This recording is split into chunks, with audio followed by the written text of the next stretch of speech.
This is your reminder that the BBC has yet to address the consistent transphobic leanings in its news coverage, and while the team behind Doctor Who is not connected to this in any way since this is a BBC-owned property, I'm going to keep pointing it out until the problem gets resolved. Links in a pinned comment below if you don't know what I'm talking about. I'll stop saying it when it stops being a problem.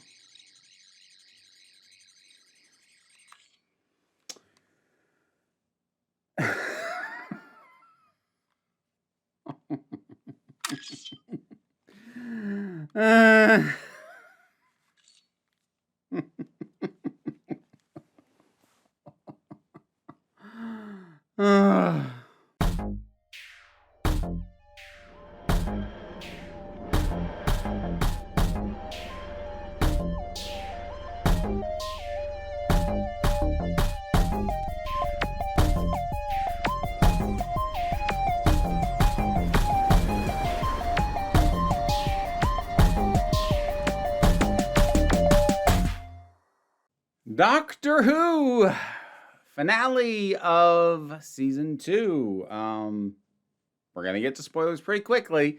Also, the end of the Shudigatwa era. Reality War. There was a part of me that did legitimately consider just quietly chuckling and shaking my head for 20 minutes and calling that a review. But, like, the truth is, there's a lot to unpack here.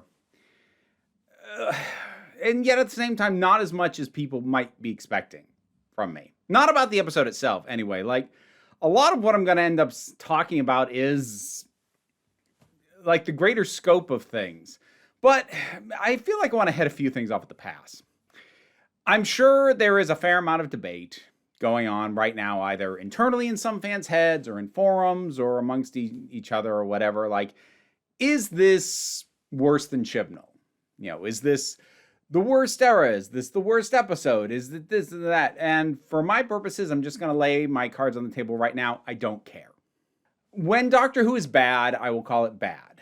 Whether or not it is worse than it has ever been, I have no investment in that conversation. I just don't. Doctor Who to me is the epitome of a show that even when it's bad, I go, that's a shame. Well, swing and a miss. Let's try again. Like, I don't share the sentiment of people who are saying this is the last straw, they're going to abandon the show. Like I've said before, it's hard for me to imagine ever abandoning this show because I always want to like it and I always want it to be good. And even when it's not, that is usually at worst disappointing. Sometimes it's infuriating, depending on the specifics. I'm not especially infuriated by this one. I'm frustrated and at some points a little befuddled.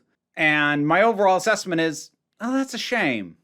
That's kind of where I'm at the end of it all. I feel like maybe a little injection of positivity at the front end might be a good thing because a lot of this is going to be bafflement and criticism. So in the interest of, not being a total downer, which some people accuse me of anyway, but whatever, there were a number of things that I liked in this. Some small moments, and some of the, more notable things as well. I actually found quite interesting for one reason or another. First of all, I really liked Anita coming back.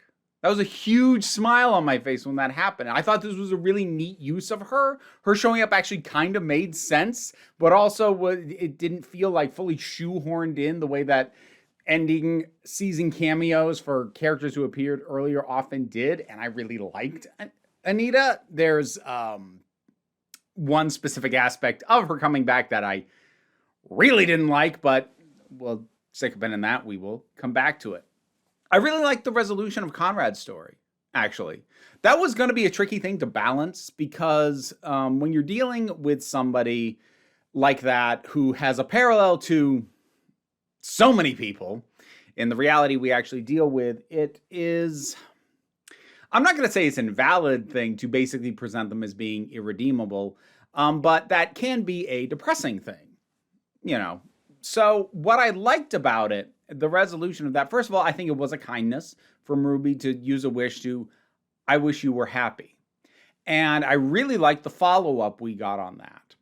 Because at first, when we first start to see like what his new life is, I got real nervous. Because what I did not want, what I was afraid would happen when Ruby made that wish, was that he was going to be paired off with somebody romantically and like be in a healthy relationship. And that I would have had a big problem with, because that would have kind of reinforced, calling him an incel isn't quite right, but he has that mentality.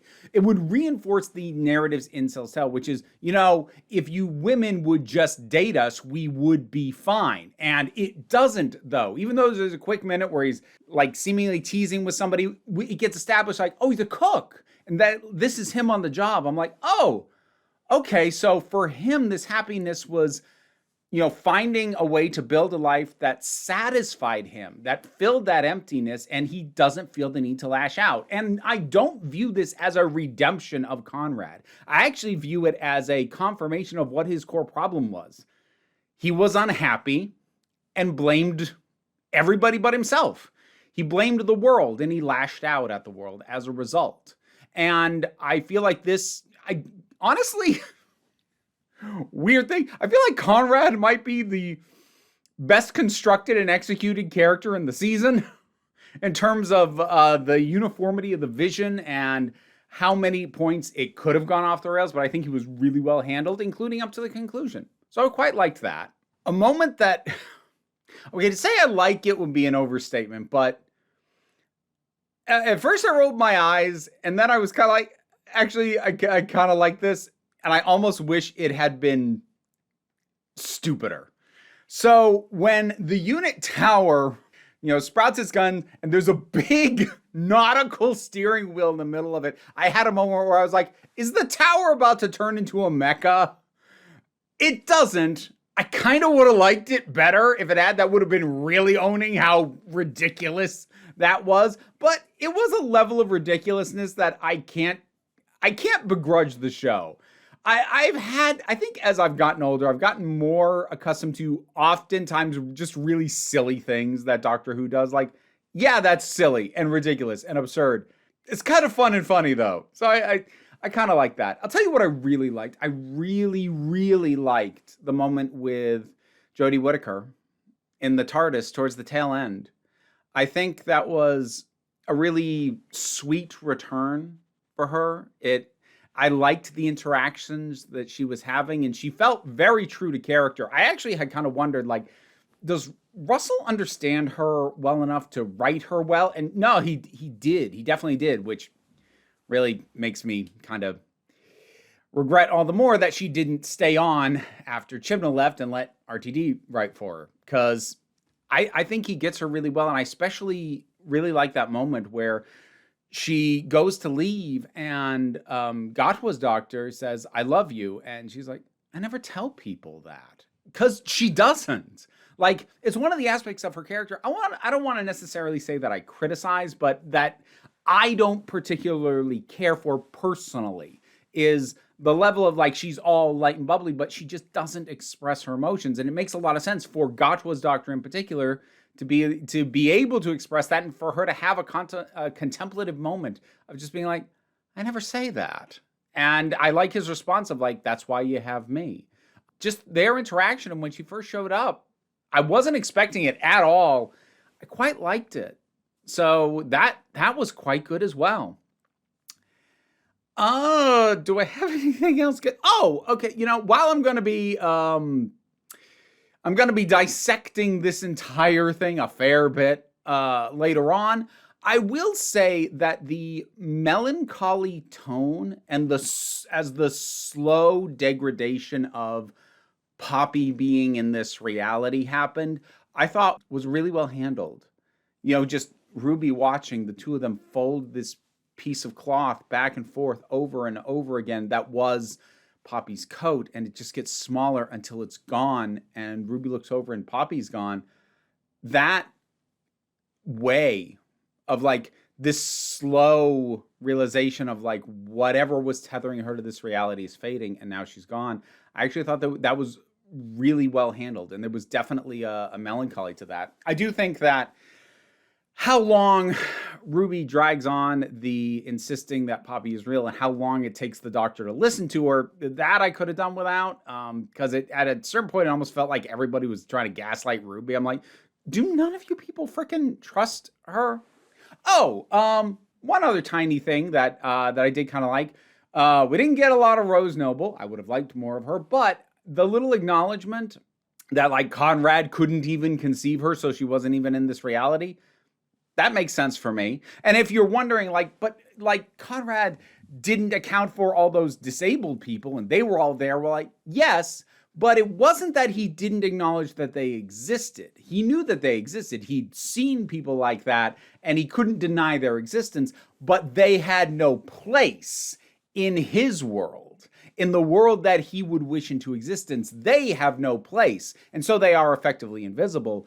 Because people like him deny that being trans is even real, yeah, he doesn't really conceive of what Rose is. And there are other ways they could have done that. They could have done it so that like she'd never transitioned and like had her there as a man. But no, they didn't. They had her basically appear out of thin air because this is who she actually is. So because Conrad can't conceive of that, she just isn't there at all. That is the way I prefer that they tackle that idea. And it was nice to see her again. Again, would have liked to have seen more from her as a result of that. I guess the one other thing is like I did enjoy the sort of rallying of the troops. I liked, again, as silly as it was, Shirley activating rocket boosters on her wheelchair, or Mel showing up in her, it's not a motorcycle, scooter, Vespa, I don't know what it is, her showing up in that, and like the Ronnie recognizing her, which, yeah, she would. So I kind of like that.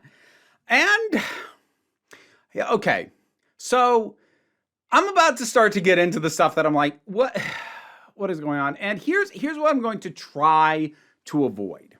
I could easily go through 1.5 million nitpicks about this. I could go on about the idea that Omega was banished and bound, like when? That's not my understanding of canon. When did that happen? The wonkiness and suddenness of the Time Lords being sterile, which I don't think is a Time Lord thing. I think they're trying to connect that to, what do they call it? Genetic detonation? I think it's connected to whatever the Master did at the end of the Whittaker era.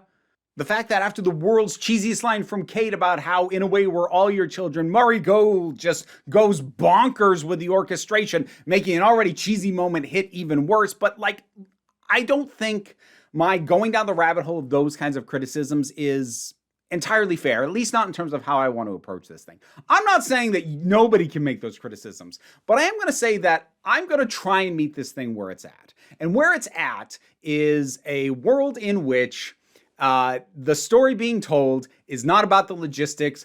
It's a whole bunch of technobabble to cover for stuff that probably either should be better explained or shouldn't be happening, but it's here for the roller coaster. It's not here necessarily to fit together logistically. It honestly might, but you'd have to parse through all the technobabble, and I don't feel like doing that. Russell put the focus on the emotional journey of what the characters are going through, and for me to dwell on the logistics or the inconsistencies is, again, I'm not going to say an invalid form of criticism, but that's not where its focus was. And I'd rather meet this thing where it's at and talk about how well it did or didn't deliver on what it was actually trying to do, as opposed to it failing in a whole bunch of areas that obviously weren't its focus in the first place. So with that in mind, we got to talk about Poppy. So here's the thing. On paper, I should like this more than I do. Like, first of all, I'm a parent. And ever since I became a parent, I have been such an easy mark, such a softie for anything that is related to the sacrifices a parent is willing to make for a child. Like, that right there, immediately, almost every time. And yet, here it kind of landed flat.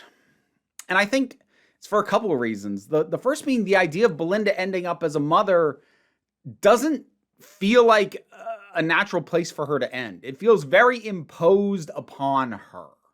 And like, I understand that reality has shifted, so now that's always what it was. Like the little glimpses we have of her, like, I have to get back at a certain time for Poppy. I don't think that those are meant as like a reveal of scenes we didn't see. I think that's actually an active retcon for now how it went down in this slight shift in reality that the Doctor did in order to make Poppy hold and sustain and remain. But I don't know, somehow the idea that she just wanted to get back because she just wanted to be home, just as a thing, like, that was enough for me. And it doesn't feel like a satisfying wrap up for Belinda as a character. Like, well, now she's a mother. But, and I'm not saying she can't be a mother, but that's just such a harsh shift from who she was and who she seemed to be and what bits of characterization we got of her were telling me about her. It feels tacked on. Oh, tacked on is kind of the word for a lot of the stuff on the back end, but we're gonna kind of circle back onto that. But I think in a lot of ways, it just, despite being the kind of thing that I tend to like, it rang kind of hollow because it doesn't feel like it's an actual culmination of anything. It doesn't feel like it's a culmination of Belinda's arc to end up with a child. And like, I'm not going to make suggestions for how to make that land better. I just think it's not a particularly good idea. Like, if you were going to try and make it land better, I mean, maybe having her express some kind of longing or desire to be a mother, or I'm not sure I'd actually recommend this. It would probably come off as crass, but if she had a miscarriage in her backstory, or like something to indicate that this is something that she would want before the whole shift in reality. And again, I understand she is she's being depicted as happy now, but it's like, she didn't sign on for this. Like, well, I guess she sort of did. Like, the Wish World version of her would have insisted that this was what she wanted, but like, that wasn't the version of her that got saddled with it. Like, the rewriting of history to save Poppy loses some of its impact because now she's just being saddled on Belinda, who we don't know if she wanted this. The whole thing lands very strange for me. And there's a lot about that back end that we're going to have to circle back to. It felt like a real waste for the younger Ronnie to just get eaten by Omega. And also, what the hell was up with that?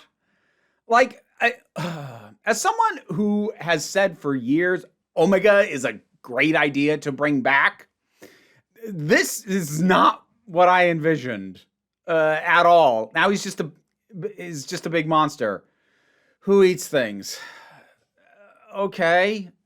I also feel very odd about the older Ronnie being the one who sticks around, partially just because it throws off what at least was my headcanon about how bi-generation was going to work, because now in theory, if this Ronnie continues, or if we see another one, it's a regeneration of this one, which would mean that the individual bi-generated versions can also regenerate, which is a can of worms that I don't even want the show to imply can happen. So I don't know how I feel about that. It did seem like there was kind of a moment where after the younger version of the Ronnie was gone, that the Anita Dobson version like suddenly kind of snapped out of almost a little bit of a trance of being subservient to her, which again is something that I feel like there's something there. The whole fact that she immediately became subservient to this newer version, I feel like that's something that would have been really interesting to actually explore. Show just didn't really do it. It kind of hints that it's a thing and there's stuff going on there, but then it doesn't really do anything with it. The Doctor just grabbing what is effectively a gun to blast away the villain. It's a big monster, and like Omega is a known quantity in terms of how bad his presence anywhere is. Plus, the Doctor's actually shot him before. So I'm not going to get as uppity about that as I might otherwise. But I will say in general, the Doctor holding a weapon that destroys his enemies, not something I love, just as a way of wrapping out a season, just as a finale image. Don't super love it, but I suspect some people are going to get way more hung up on that than I did. All right, I said I'd swing back onto Anita. So I really liked Anita showing up, and I also really liked the idea of Anita using this house key to just like peek in on the Doctor every now and then. Like I kind of like that as a notion. It feels like a far, far, far less intrusive version of the Impossible Girl, because Anita is only watching, not actually a participant the way that Clara became. So I kind of liked that. But then when she sees specifically the version of the Doctor she knows the best dancing with Rogue, and we get this look on her face, and then she says, right after that, she went and hooked up with her guy and got pregnant. I don't know how to read that as anything other than she was in love with the doctor, and as soon as she realized she couldn't have him, she got herself pregnant. What? Like, what I loved about their connection and their relationship was it was this beautiful friendship, this amazing platonic bond that the two of them had. And now, like, you kind of wrecked that with this implication. Not to mention the fact, like, Anita, you were around him for a year. Did you think he was straight?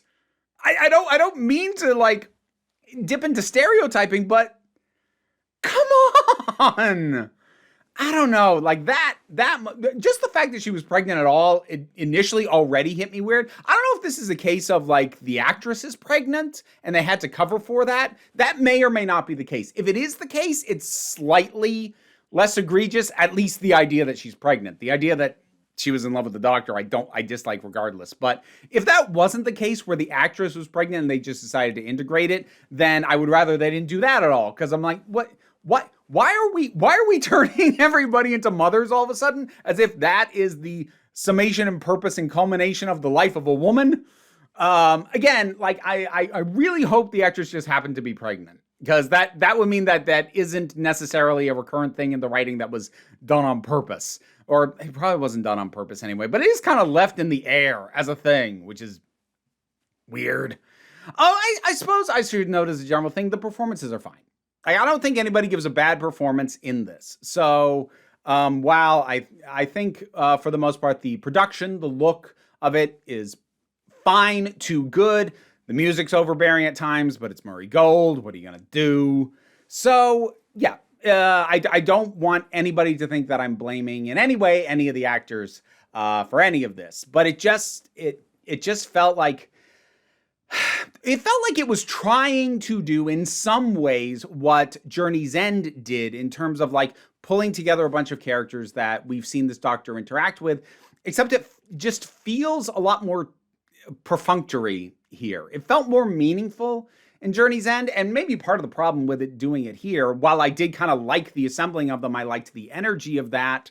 I think maybe why it feels more derivative is because we've done this. RTD himself has literally already done this. And at least last time he came up with a circumstance where it made sense that they kind of all pulled together. Whereas here it's just, and now they're all together, including literally having one of them appear out of thin air and then do nothing. So it on paper, there's a fair amount that I'm like, okay, yeah, but then it's just slightly, kind of like how in the story, reality is slightly off. Yeah.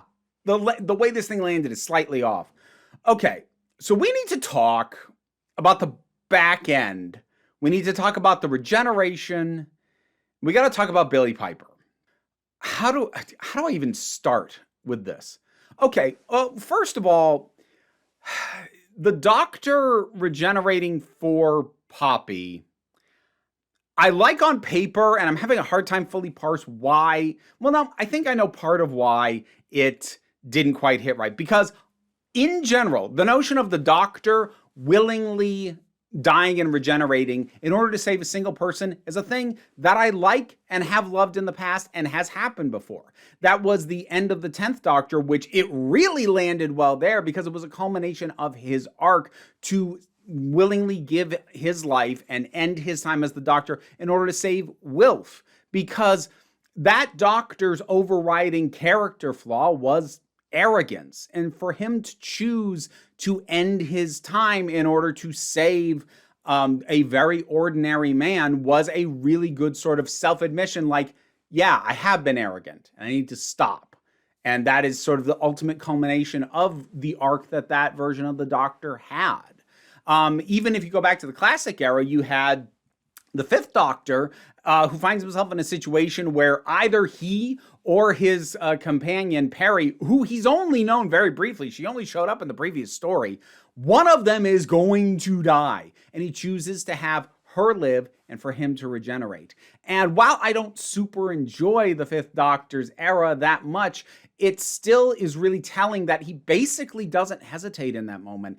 And while Classic didn't really do intentional character arcs, and like you can kind of construct character arcs for some of the Doctors, but they weren't really done intentionally. But you can read like the Fifth Doctor's swiftness to save Perry at the cost of his own life as a little bit of a callback to the fact that he couldn't save Adric.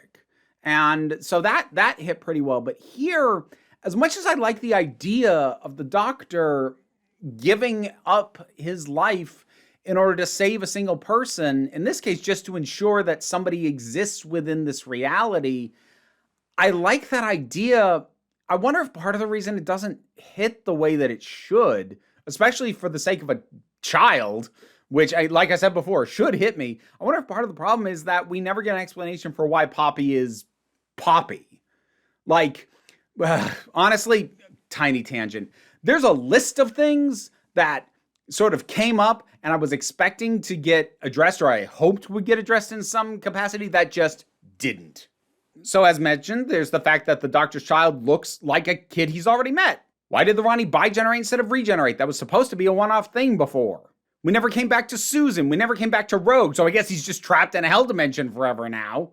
We didn't circle back on the idea that there was ice in the Doctor's heart, or the fact that he tortured somebody 2 episodes ago. We don't address the fourth wall breaking, and like, okay. The thing is, this by no means feels like it should be the end of an era. There's so many things left hanging, many of which I would think, okay, maybe that's going to be addressed in another season or in a special or something, but now the era is just over. And that doesn't mean this stuff can't get addressed. You can have stuff carry over, but it's just wrapped up. And so we need to talk a little bit about the behind the scenes of this, which is something I almost never talk about, because by and large, I care about the end product. And unless I am baffled by it, I don't usually care too much about what happened behind the scenes, because while it can often be an explanation, I rarely accept it as an excuse. That having been said, I was indeed baffled by a lot of this. So let's talk about what the word has been about what's going on behind the scenes.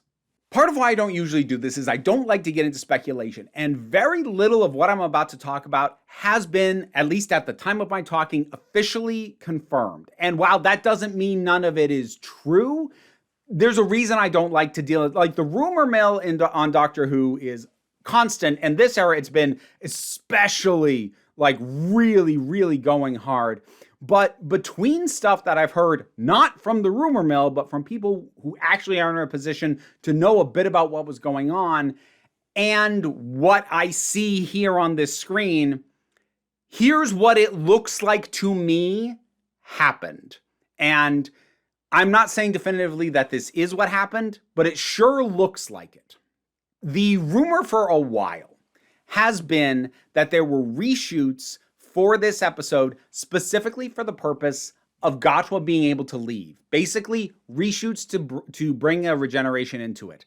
That would actually account for a few things. It would account for the fact that this episode is as long as it is. Now, Doctor Who has done longer episodes within a season before that weren't specials, but here it really does feel like story's basically wrapped up, but then we have all this additional stuff, which all involves really limited sets and really small numbers of people. Like, it's the Doctor, Belinda, and Poppy, and Belinda's mother pops in really quick. Then it's mostly in the TARDIS, and there's Whittaker, and it's just really, it smells of reshoots because it is in locations that have either already been used or are real simple to put together, or they already have. Like, the TARDIS is a standing location. They just have it. And there's such small casts involved in this, which to me, again, makes it feel like it was very, especially considering how many people are in the story, the fact that all the regeneration stuff happens with so few people involved, again, very much smells of reshoots. Now, Gatwa did say in a video that appeared on the official Doctor Who YouTube channel that this was always the planned number of seasons, which does mean that despite the fact that it makes me uncomfortable, I am saying I don't believe him, because there's also the issue of this image. This is a scene that is not in the show. And while you may be inclined to brush that off as, well, it's a deleted scene, TV doesn't really have deleted scenes. I'm not going to say never ever, but it's incredibly rare because TV is done on tighter timelines and tighter budgets. They can't afford to just shoot a bunch of stuff that they think might end up gone in the edit. They don't have the time or the money to do that. And especially something like this, which looks like it's a big party with a lot of people in it. This is something that would have been time-consuming and expensive to set up and shoot, and it would have been absolutely wasted to do it just for this and like have it be a fake publicity still to throw people off. That would have been a complete waste of money. So I'm inclined to agree with the theories that say this is from the original planned ending. Now again, keep in mind that is, at time of speaking, unconfirmed, and I am going to move forward operating on the assumption that Gatwa asked to leave, even though he is not saying that. Now I know some people are going to get very hung up on why did Gatwa ask for this. And while I don't want to go too far down the rabbit hole about this, I'm going to offer what I think happened, partially because I want to avoid more wild speculation or more mean-spirited speculation. Because my suspicion is that his request to be allowed to leave the show and to be written out of the show has more than anything to do with the current uncertainty of Doctor Who. We don't know, again at time of recording, whether or not Disney is going to partner with them again for any further episodes. And there has been some word that the BBC still intends to move forward with the show, even if Disney is not involved. But even if that's true, which I'm inclined to believe, whether or not Disney is there and putting money in is going to vastly impact the shape of the show. It's going to impact how much money they have to work with, which is going to impact the scope, probably the episode count, and just what it is you'll be able to do. And a responsible showrunner would know you can't start plotting out a season if you don't know what your schedule and your budget look like. So until Disney makes its call, they're kind of in a holding pattern. So even if they find out tomorrow that Disney is in or is out, and then they can get started either way, adjusting budgets accordingly. But until they find that out, they can't even really get started. And so even if they found out tomorrow what is going on with Disney's involvement in future, that means that we are probably not looking at getting a proper season of Doctor Who until 2027, because it's going to need to be written, it's like planned out, all this, like they have to start from scratch. We got 2 seasons back to back because they were working on them back to back. And so I think for Gatwa, the issue was probably less, I don't like being the Doctor, and probably more, you're asking me to sit in a holding pattern for at least 2, possibly 3 years because you don't know what's going on. And the thing with Gatwa specifically in regards to that is his career has momentum right now. Like, this has been an issue where he's had to be off shooting other stuff as the seasons have gone on. And I can understand why an actor who is at a point in his career where it's like, I really should be grabbing this momentum while I have it because I might not have it again.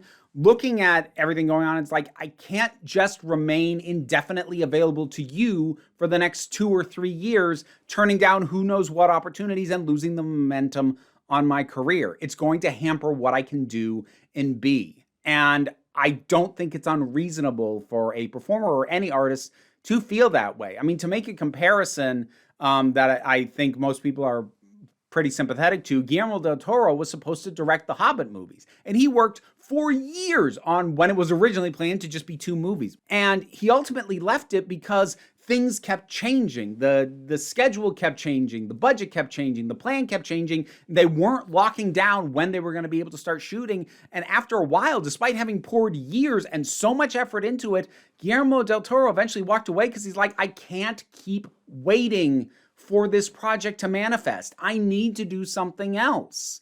And I don't think that is a fully unreasonable thing for an artist to do. So my suspicion is Gatwa looking at the possibility of 2 to 3 years of having it be very difficult for him to do anything else, if he could do anything else at all, just waiting to even find out what the plan is, and then knowing he's committed for all that time. I think that's probably why he has to leave. And I definitely do believe 100% that this is all tacked on in reshoots, especially because while, loose threads, as I said, can carry over between doctors, it's not been very common. Occasionally we've had holdover companions, but by and large, story threads and overall things have been tied up a lot more cleanly than this. This is Chibnall levels of messy, and I don't think it's on purpose. I think it's because this season was written and at the time it was written with the hope and belief that they wouldn't have to wait forever to get confirmation that they were going to get to do another one and then get going. But then when that confirmation has been delayed, probably pending Disney's decision, they're just in a state where a bunch of stuff gets wrapped up in a super big hurry or just kind of left dangling. And now they have to close out their Doctor, and it just leaves things in a very unfinished state. Like even Christopher Eccleston, who did not leave super amicably, he was not happy with the BBC, and he was not happy with RTD and his producing partner, Julie Gardner in specific. But they still were able to bring that to a close and wrap up the Ninth Doctor story in a way that felt satisfying because they had at least some degree of time to work on it, knowing that was going to happen. And that is very evidently not the case here. Generally, final seasons for Doctors have worked towards either building up to the regeneration or wrapping up the lingering storyline so that the leaving of a specific Doctor could feel satisfying. And none of that happened here. And I don't really think it's anybody's fault. I think it's just how the chips fell. Is it deeply unsatisfying? Yeah, it really is. But I'm disinclined to blame anybody for it. Like, if I was mean-spirited, I could blame Russell a little bit for not having, when he didn't have a confirmed third season, to not have so many things sort of hanging that deserve an explanation that haven't got one or got a very rushed one. But that is what he did, but he didn't do that thinking that this would be the result. I think if he knew in advance that Gottwald was going to leave, the entire season will probably have a very different shape to it. And then there's Billie Piper, which I think also factors into how hurriedly these reshoots happen, because more than a few people have noted that at the very end, it doesn't say Billie Piper as the Doctor. It actually just says Billie Piper. It doesn't say who she's playing. Now, a whole bunch of people are doing a whole bunch of speculation based off all of that. I think that's purely logistics. I don't think that's a secret hint at anything. Here's what I mean by that. I suspect that in the short amount of time that they had, once they knew that Gottwald wanted to be gone and they had to write this new ending and do all these reshoots, I think in the short amount of time that they had, there definitely was not time to hold auditions. Like, to go through that whole process, there was not time.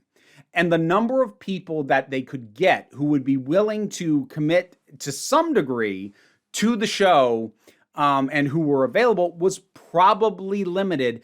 And it was probably believed that, like, okay, we can probably get a pop by showing the audience somebody who is familiar.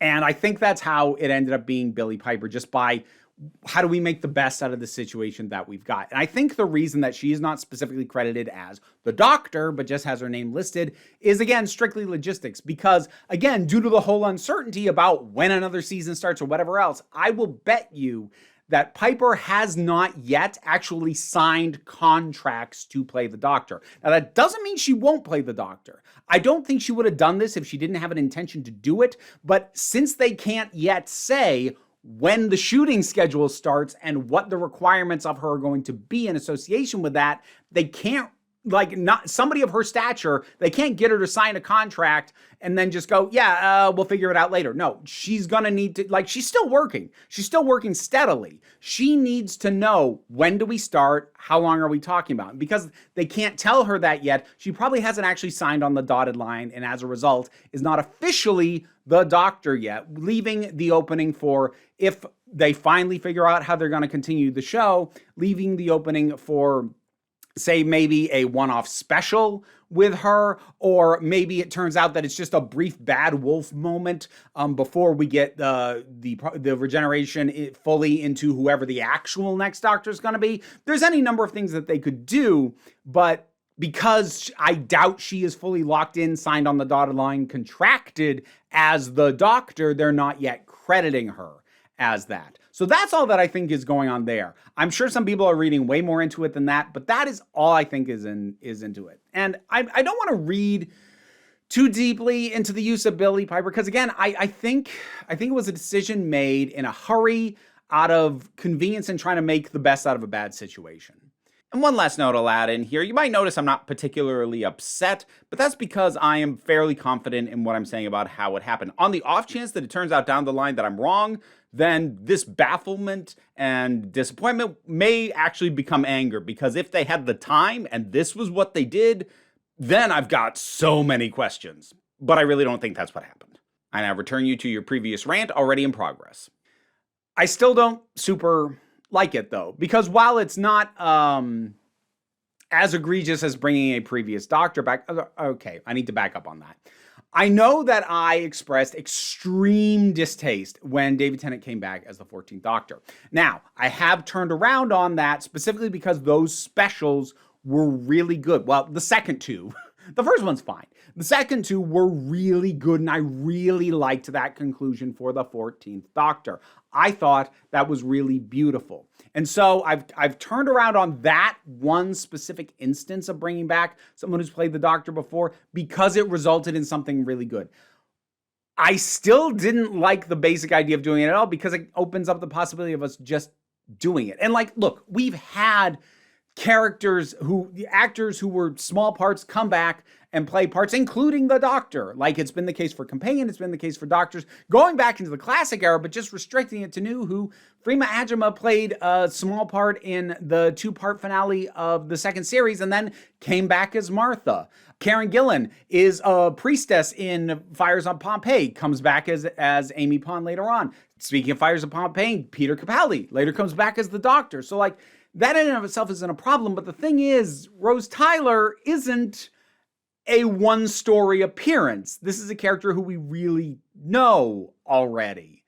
And bringing her in to play the Doctor, well, in a way, it kind of almost gave me the same feelings I had when Mrs. Flood turned out to be the Ronnie. I'm like, it almost feels unoriginal. It almost feels like giving in to fan speculation because you don't have your own idea. Because I am old enough, I'm an old bitch, I am old enough to remember the speculation that went around every single regeneration and the casting of every single new Doctor, except for when Eccleston regenerated. I wasn't watching the show yet, but from when David Tennant said he was going to leave, from then on, I have watched the speculation, and I remember the fact that Billie Piper had one of the best odds from bookmakers at the time for being the next Doctor after David Tennant. So the idea of her being the Doctor has been floating in the air forever, over a decade, well over at this point.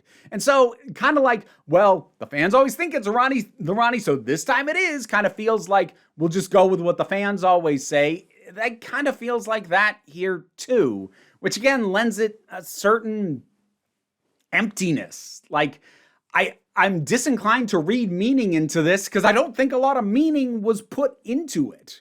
That's not to say that there can't be meaning brought out of it, depending on what actually happens with her in the part. And I don't think this is an issue of Billie Piper, like she can't do something with the part, because like she proved to me when she was Bad Wolf that she has, right, like I know she's done stuff outside Doctor Who, I haven't really seen it, but just her appearing as Bad Wolf was such a distinct performance from Rose Tyler. I'm actually kind of curious what she would do with the part of the Doctor. So I don't think it's an issue of like I'm unexcited for what she as a performer would bring, but just the general idea, it makes Doctor Who feel masturbatory. It feels like a circle jerk. Like we're just plumbing our own history instead of moving forward. And again, I understand that a lot of this just has to do with the circumstances that were likely in play, but the results still are what they are.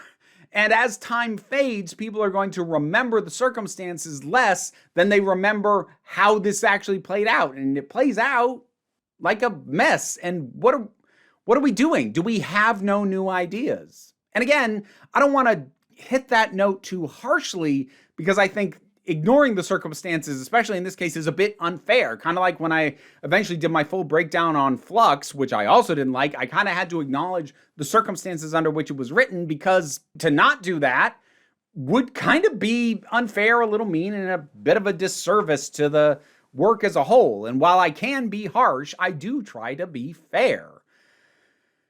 But we don't know. There's no Christmas special this year. I'm pretty positive about that. They would have said the Doctor will return at Christmas if that were the case. So we're a ways out from getting anything other than the war between the land and the sea, which, yes, I've seen the teaser for. Looks fine. It looks like Doctor Who does a gender swap version of The Shape of Water. Okay, fine, whatever. I don't know if people expected me to yell or get angry over this, but unlike, Chibnall's era, where him dropping stuff never properly dealing with the Timeless Child, not properly ever dealing with the Fugitive Doctor, and just sort of doing this stuff and moving on. While I could have some understanding that Flux as a season was put under a certain amount of crunch that wasn't his fault, the fact that it didn't address any of that, and then he still chose not to address any of it in the finale, I will hold that against Chibnall. You brought up so many massive things and then did nothing with them, whereas RTD, I think he probably wanted to, with stuff like hinting of Susan coming back, and I think he wanted to do more, but it just hasn't happened. And who knows what's going to happen after this. I'm sure some people are calling for a new showrunner. I mean, I would be down for that simply because the show just needs new blood. The show is becoming excessively insular, and it's going to become more impenetrable even as it ticks off its existing fans. It's going to become harder and harder for new people to get into it when it just becomes this self-referential and this insular and this just pulling on its own history. And Doctor Who has always benefited from having a rich history, but it benefits from that when it's moving forward, knowing there's a bunch of stuff in the history, as opposed to just circling back and feeling like we're redoing stuff in terms of beats, casting, and showrunners. So, yeah, at the end of this, I'm just left going, yeah, swing and a miss. Let's try again. Because that's how I'm almost always going to feel about Doctor Who. I always want it to be good. I don't want it to end. And I guess now we just wait for announcements on what the future holds. Because right now I don't know. And you don't either. And who knows how long it'll be until we find out. But this does ultimately, whatever understanding I can have for the circumstances under which this was made, this is ultimately a deeply unsatisfying era. It's not an era without highlights. There are still really good episodes in this. I think this season had a couple of pretty good episodes. One that I liked quite a bit. And last season had some of my favorite episodes since the revival. 73 Yards, Dot and Bubble. That's some of the best stuff Doctor Who has done since it came back in 2005. And I freaking mean that. So I don't think there's no value in this era, but it isn't particularly coherent. Well, no, it is coherent. It's not particularly cohesive, and it doesn't feel like it's building towards anything. It feels weirdly slapped together, and it couldn't pull all those various aspects together for anything satisfying. And I'm, given the likely circumstances of Gatwa leaving, I'm not sure it ever could have. This isn't a case where I'm going to have a bunch of notes here's what you should have done. Under the circumstances, I don't know what would have been better. I think in many ways, the redesign of the TARDIS is symbolic of the era as a whole. It's big, it's impressive, but it's kind of empty. Redecorated. I don't like it. Does it really need to be bigger? Yeah, I think I'm with Whitaker on this in terms of an assessment. But again, I'm not mad. This doesn't strike me as something being worth getting angry about. And I'm not incapable of getting angry about Doctor Who. I kind of got angry over the Interstellar Song Contest, but this is just disappointing. Reality War. I know like, I have no doubt there's going to be stuff in the comments like, oh, but you didn't bring up this or this and this. I'm like, look, this thing has a million tiny moving parts that don't really fit together and barely function. And I could go through all of them, but I don't want to. That's not how I like to do analysis. But whatever your thoughts are on any of this, drop something down in the comments and let's talk about it. But, Patreon pays the bills, enables me to do this as my living. That would be greatly appreciated because when I don't have new episodes of Doctor Who to talk about, the algorithm starts to deprioritize me again. So, that's always a big help, but don't worry too much about it. What I really want you to remember, no matter how you feel about what just happened, you are beautiful, you are valid, and you are loved. You are the council. I'm just running the meetings. And until next time, this council is adjourned. And now to thank my highest supporting patrons: Robin Moore, Quite Bearish, Zubin Lutfula, Mira G, Angry Casperl, Dave Hall, Andre, Movie Turtle, Oliver B, Welsh Wrestling Geeks, Melissa Pedersen, Mary Mello, Becky Sparks, Loki Eris, Pal Barabajoggle, and Sir Didymus is my favorite. And also Toka Blue Hoovian, Auntie Kate 808, and Tracy Scrabbit. If you'd like to hear me try and pronounce your name correctly while these guys chitter in my ears, check out the reward tiers on the Patreon. Yes, I hear you.